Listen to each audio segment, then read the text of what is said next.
Rural Heritage on RFD TV is brought to you by Rural Heritage Magazine, a bi-monthly magazine featuring articles about farming and logging with draft animal power, small-scale diversified family farming and homesteading, and other aspects of our rich rural heritage.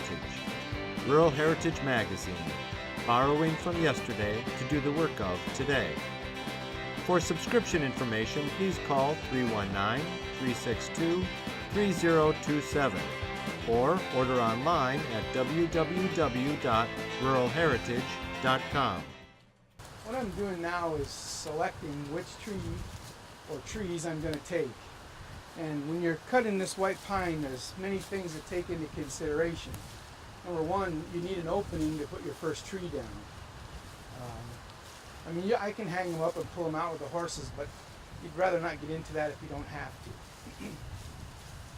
That being said, you don't always maybe get the tree you want first, but what I see is there's two right in here that'll meet the requirements I need. I need about 180 feet, so these two trees should meet that requirement. Anytime you're going to use a chainsaw, you've got to think safety.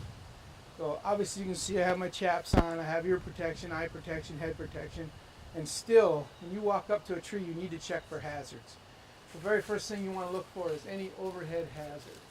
And for the two trees I'm going to take, I see some dead limbs, and we're going to have to take them out of the way. So the first thing you see me cutting is going to be removing some apple hazards, or hazards from some dead apple trees. The second thing is you want to check for surrounding problems. I don't see any. We're far enough from the fence. I'm not going to drop it in the roadway. My son, who'll be bringing the horses shortly, knows what we're doing and where we're at. And he's got enough common sense to wait till the saw shuts down and here's me tell him it's okay.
So now I've kind of cleared the area. I'm going to pick up a little bit of this brush. I'm going to face cut this tree. I'm going to start my cut. Before I release the tree, I'm going to check around to make sure no people, no dogs, and the wind direction hasn't changed. Those things all can affect your cutting, obviously. The other thing you want to consider is where your horses are going to come in to pick the log up. So they need to, in my opinion, they're going to come in this way, pull up in here, back into the log. That'll probably be the best way. And I may have to clear a little bit of brush, but we can sort that out once the trees are down and the logs are ready to go out. That's why he's skidding, I can make ready for the next grab.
I'm going to release it, so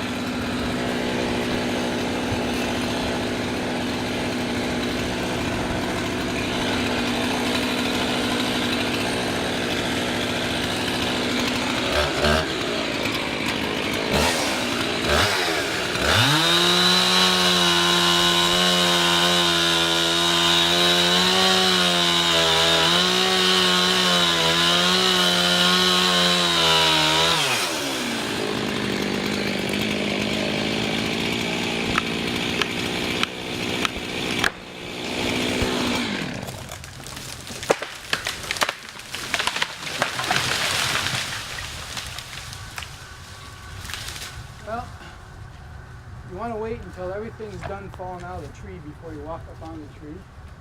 When you make your face cut, you want to be, you want to come in with your back cut above the face cut. And unfortunately, I got below my notch. So when that happens, your hinge is basically gone. Well, with the wind just stiff enough as it is, it kept holding it on the stump. So I had to wedge it to get my saw out, and then wedge it to where I felt it. Okay, it's tipping in the right direction.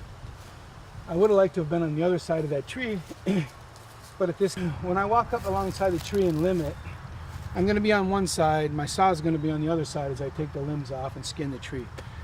This pine, you can use a really good sharp axe, but for the sake of today, I'll just use my chainsaw. And then I'm going to mark the tree out with a stick that I made. I'll show you that, and I hope you've noticed that you start the saw on the ground. You don't want to pull start your saw. It's an easy habit. Everyone does it. I'm guilty of it myself. But honestly, you have no control of it. And if just all it's got to do is grab them right into your thigh, and then you lost, you know, a significant amount of blood, if not your leg. The other thing I'll tell you is so before you take 2 steps, you should click your chain brake. It's just a good habit to get into. And when you get the hang of it, your hand's already up there. All you got to do is flex your wrist.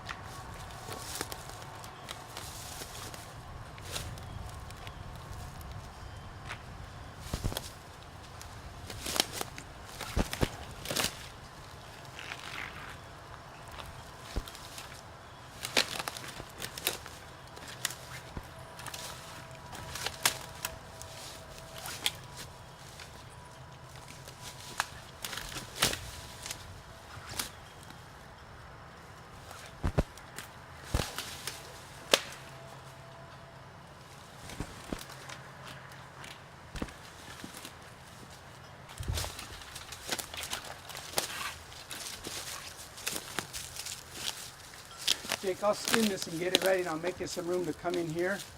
And you're going to want to back up on this side of the stump.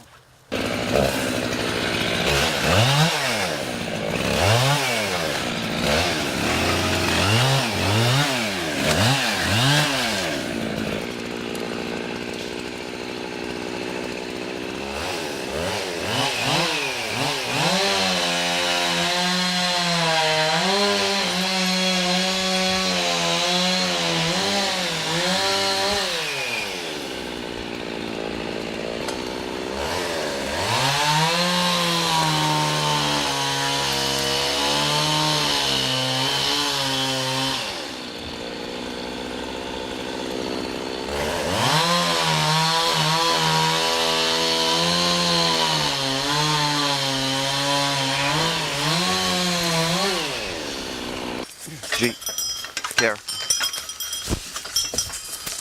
Whoop, G, careful, careful. Easy. Ha. Careful, ha. Easy. Whoa, ha, careful, back. Back. Good. Whoa. Actually, what we're going to do is I'm going to hook each log. One here, one here. Take up the slack. When Jake pulls ahead, the logs will come together like this and go out. We'll get another grab up there, but this will get them out of the brush. It's kind of a rough place with them.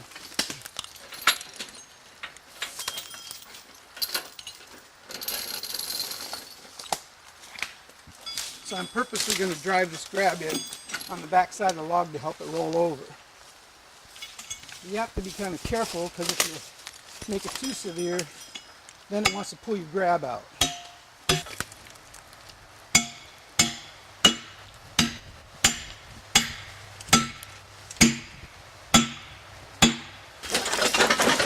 Easy. Get up. Whoa. Oh, good job, Dick.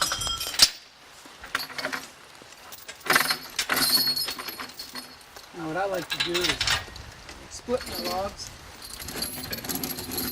So each one is kind of on its own grab, still centered in the cart. That's nice. Careful. Get up.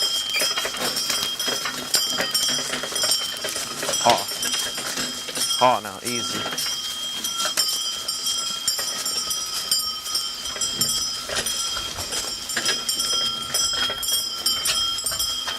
Careful. That's the biggest thing I'll say. In every situation when you're doing this, Get up. do not be, Whoa. if you're in a hurry, it's the wrong Whoa. way to be logging. And I push myself a little quicker to hurry up and make me fall. I almost got in trouble because of it. The good news is I have the experience to pull myself out of it. It cost me one reg, one plastic leg. It's better than a dog or a person, for God's sake, you know what I mean? The other part of that is the horses, you need to have good quiet horses or plenty of help, one or the other. There's a little bit left in that log, we'll get it later, and it looks like we'll need one more tree, and we'll obviously get that later as well. I hope that we managed to show a little bit of how we're harvesting our farm woodlot, how we're taking money out of a savings bank that pays incredible interest, and it does it while I'm sleeping. Hey, I'm Stacy Lynn, and today we're talking about growing cucumbers in your garden. Stacy Lynn, savor the good life. I always look forward to growing cucumbers and tomatoes and corn and all kinds of things for a garden summer salad. They're so delicious, and one of the great things is that I can grow my cucumbers and my squash on this cucumber trellis. I got this at Lehman's. It comes in a box. It takes about 3 minutes to set up, and you've got your trellis. There are so many reasons to grow cucumbers and squash on a trellis. One thing, you can save space. They're going to grow vertically. You have more space to grow your cucumbers. You can also plant them closer together. Normally, in a traditional planting of cucumbers, you need to space them about 36 inches apart. But with the trellis, you can do them somewhere around 8 to 10, 12 inches apart, and they'll just grow straight up, which is awesome. When using the trellis, watering is a lot easier as well. You can water just the base of the stems, and the leaves stay dry. Therefore, they'll be less likely to get diseases. They also grow more uniform. You know, they're more straight. Their coloring is more uniform because they don't get that white on the bottom of the cucumber. They're easier to harvest because you can see them. A lot of times when they're on the ground, it's really hard to see the cucumbers and your squash, but you'll be able to see them, reach right in and grab it. And also with the trellis, it's up off the ground, so it's easier for your fruit to stay clean and to stay away from pests and bugs. Cucumbers are finicky about temperature. They have to have soil that's 60 degrees or higher. Therefore, you're going to want to plant at least 2 weeks after any frost might appear in your backyard or in your garden. You'll need a steady water source. A soaker hose is the best for these plants because you can just turn those on and let it go. The soil needs to be very rich so that they're heavy feeders, so heavy compost is good for squash and cucumbers. Using a trellis, you need to plant your seeds about 12 inches apart. So that's a lot less than what you would do if they were on the ground. And I'm putting about 2 to 3 seeds from cucumbers from last year into the ground, 12 inches apart, about 1 inch deep, and then I'm gonna cover it back up. I like to water my soil before I plant so that I don't drown the seeds. When you're watering out in the garden or harvesting other vegetables and you've got your plants coming up, just wind the tendril around the trellis, and let it work its way up to the top. It'll do the rest for you. When it's time to harvest, you will know they'll be about 8 inches long or so. Don't let them get any bigger than that, because the bigger they get, the more bitter they become. Those seeds get too big, and you just don't want that. If you're doing pickling pickles, you need to pick them when they're about 3 inches. When it's time to harvest your cucumbers, you better keep an eye on them, because just like kids, they get big fast. So really and truly, get them off of the vine. That'll also stop the production of other cucumbers if you don't pick them. The more you pick, the more they will grow. And lastly, make sure to pick the flowers off of the vine about 30 days before the first frost. This will help the other fruit to grow before the frost kills your plant. The trellis really is the best way to grow cucumbers. I'm Stacy Lynn, happy gardening, and I'll see you next time. Stacy Lynn.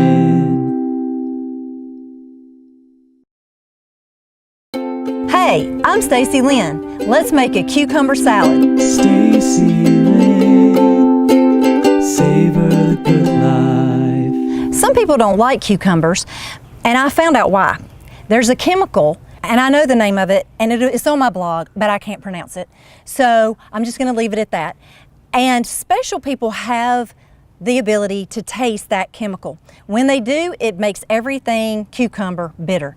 I don't have that, and I'm glad, because I'm gonna be telling you some benefits to cucumbers. Cucumbers lower blood pressure. They're just all the way around great for your heart.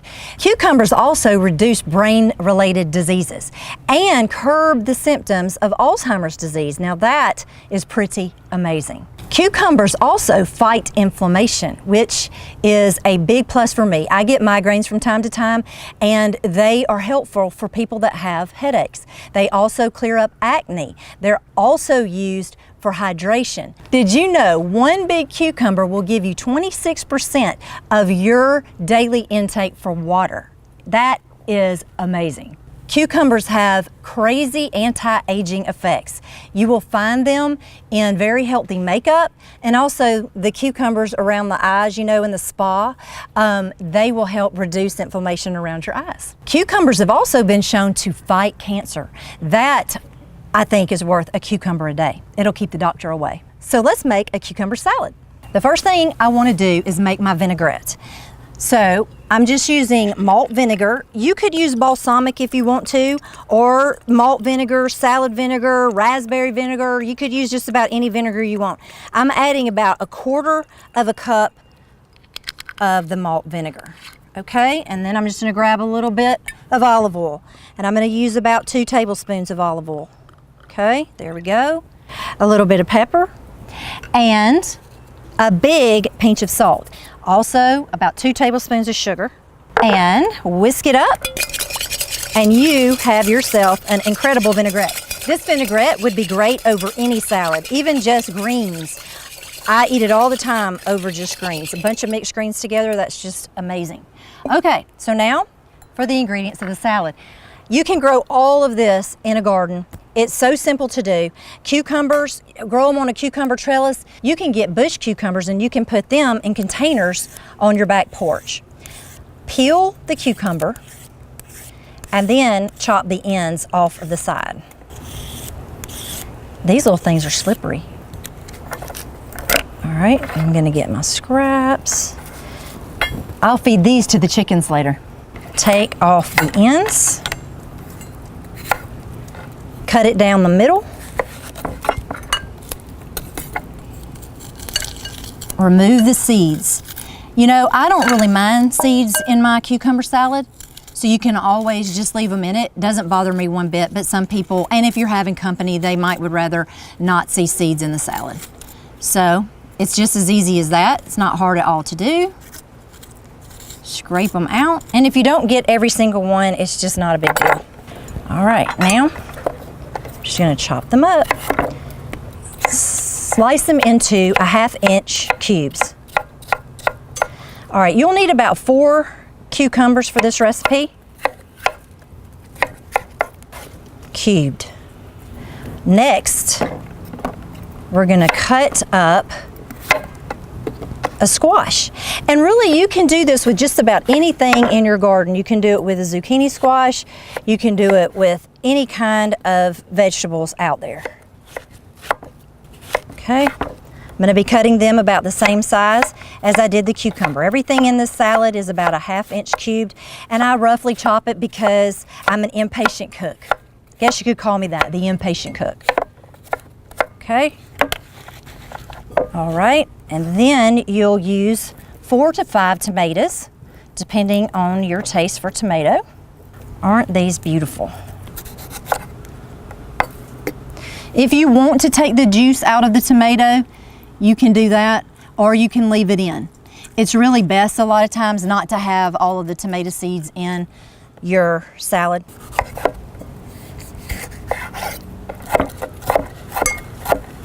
This recipe is in my book called Tracking the Outdoors In, so you can buy it online or wherever books are sold. If somebody isn't carrying it, then you need to just ask them, can they get it for you? They'll be able to. I love a good tomato. All right, I'm gonna add a 1/2 an onion. Okay.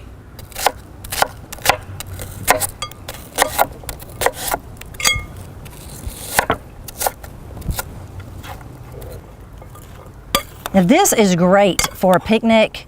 It's not gonna go bad on you. It is absolutely perfect for a picnic. Look at all the colors. They're so bright and beautiful. All that freshness. So now I'm gonna give this a little bit more of a stir real quick. Make sure everything gets in it. Okay, and I'm gonna add about more than 1/2. I'm gonna give it another good stir. Just look at that. I could eat this all day. And you know what's even better about this, besides all the health benefits of the cucumber, is that this whole thing would probably be like 25 calories. So you could just sit there and just eat and eat and eat until your heart's content. You could add some tortilla chips. This would make a great salsa. All right, so I added the rest. And now I'm ready to go to a picnic. Have this for dinner, serve it alongside fish, on top of fish. The options are endless. I'm Stacy Lynn. See you next time. Stacy Lynn.